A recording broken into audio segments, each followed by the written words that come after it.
नमस्कार दोस्तों, स्वागत है आपका हमारे YouTube चैनल पोस्टल जानकारी में। तो दोस्तों, आज हम पोस्ट ऑफिस सेविंग अकाउंट यानी कि पोस्ट ऑफिस के बचत खाते का पूरा रिव्यू जानेंगे। इससे आप डिसाइड कर सके कि आपको पोस्ट ऑफिस में सेविंग अकाउंट खुलवाना चाहिए या नहीं। दोस्तों, अगर आपको हमारी चैनल पसंद आई तो उसको लाइक करो, सब्सक्राइब करो और बेल आइकन को जरूर प्रेस करो ताकि हमारे सभी नए वीडियो की नोटिफिकेशन आपको मिल सके। सबसे पहले दोस्तों, एलिजिबिलिटी क्राइटेरिया की बात की जाए, कौन कौन सेविंग अकाउंट ओपन करवा सकता है, तो सबसे पहले एक सिंगल एडल्ट ओपन अकाउंट कर सकता है। उसके बाद टू एडल्ट्स यानी कि जॉइंट ए और जॉइंट बी अकाउंट खुलवा सकते हैं। जॉइंट ए और जॉइंट बी अकाउंट का मतलब हम समझे तो जॉइंट ए अकाउंट में दोनों एडल्ट्स के हस्ताक्षर होने के बाद भी आपका लेन देन हो सकता है। अगर आप जॉइंट बी अकाउंट ओपन करते हैं तो जॉइंट बी अकाउंट में दोनों में से किसी एक का हस्ताक्षर हो तो भी आप कोई भी लेन देन या ट्रांजेक्शन कर सकते हैं। तीसरा है guardian on behalf of minor, यानी कि कोई माइनर के साथ उसका गार्डियन के नाम जोड़ने से भी आप पोस्ट ऑफिस में सेविंग अकाउंट खुलवा सकते हैं। अगर रिक्वायर्ड डॉक्यूमेंट की बात की जाए तो सबसे पहले पैन कार्ड और आधार कार्ड कोई भी अकाउंट के लिए कंपलसरी है। उसके बाद पासपोर्ट साइज के दो फोटोग्राफ की जरूरत पड़ेगी और एक मोबाइल नंबर की जरूरत पड़ेगी। इस डॉक्यूमेंट से आप अपना पोस्ट ऑफिस में सेविंग अकाउंट खुलवा सकते हैं।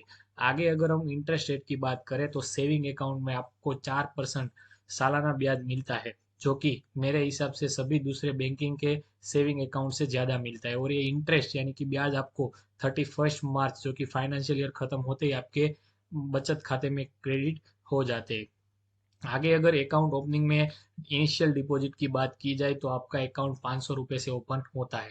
मिनिमम एवरेज बैलेंस की बात की जाए तो पोस्ट ऑफिस सेविंग अकाउंट में आपको 500 रुपये मिनिमम एवरेज बैलेंस मेंटेन करना पड़ेगा। मैक्सिमम डिपॉजिट की बात की जाए तो कोई भी लिमिट नहीं है, यानी कि आप जितना चाहे उतना मैक्सिमम डिपॉजिट पोस्ट ऑफिस के बचत खाते में कर सकते हैं। अगर आगे हम बेनिफिट्स की बात किए तो सबसे पहले सभी बैंक की तरह उसमें चेकबुक आपको मिल जाएगा, एटीएम कार्ड मिलेगा, जो एटीएम कोई भी बैंक यानी कि पूरे इंडिया में कोई भी एटीएम कार्ड में आज यूज कर सकते हैं। इसके बाद ई बैंकिंग और मोबाइल बैंकिंग की सुविधा भी पोस्ट ऑफिस के बचत खाते में आपको मिलेगी।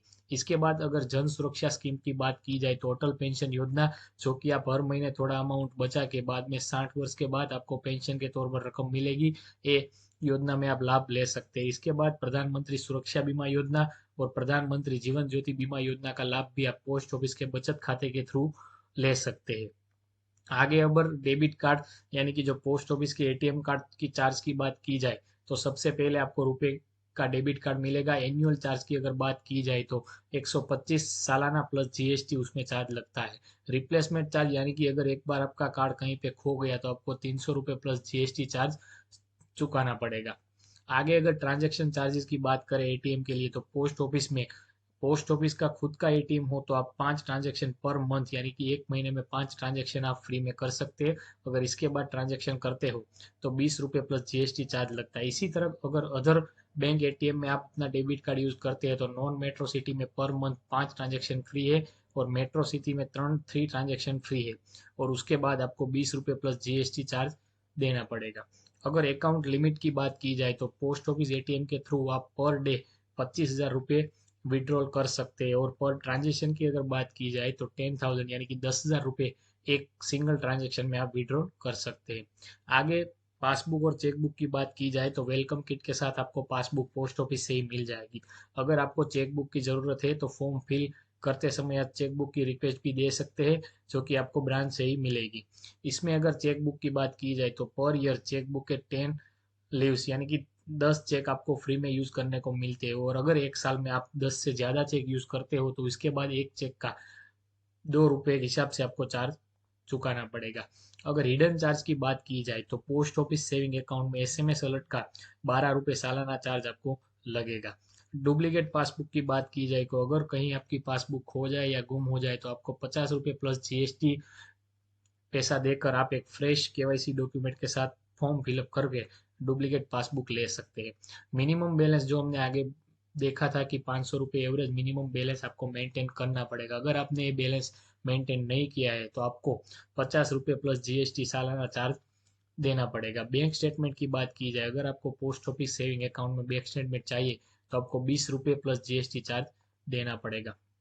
दोस्तों साइलेंट अकाउंट के बारे में आपने सुना होगा। अगर साइलेंट अकाउंट की बात की जाए तो पोस्ट ऑफिस के बचत खाते में आपने कंटिन्यूअस 3 फाइनेंशियल ईयर्स यानी कि 3 फाइनेंशियल ईयर में कोई भी डिपॉजिट या विड्रॉल नहीं की है तो आपका अकाउंट साइलेंट या डोरमेंट हो जाएगा। उसके बाद अगर आपको ये साइलेंट या डोरमेंट अकाउंट में रिवाइवल यानी कि ओपन करना है तो फ्रेश केवाईसी डॉक्यूमेंट और पासबुक लेकर आपको पोस्ट ऑफिस जाना पड़ेगा। उसके बाद आपका अकाउंट ओपन होगा। आगे अगर बात की जाए कि आपको पोस्ट ऑफिस में सेविंग अकाउंट ओपन करना है तो मैंने जो आगे बताया वो सभी रिक्वायर्ड डॉक्यूमेंट के साथ आप अपने नज़दीकी कोई भी पोस्ट ऑफिस में जा सकते हो और अकाउंट खुलवा सकते हैं। तो दोस्तों हमने full review post office saving account का देखा, जिससे आपको पता चले कि दूसरी बैंक की कंपैरिजन से हमें पोस्ट ऑफिस में अकाउंट खुलवाना चाहिए या नहीं। Thank you for watching, like share and subscribe.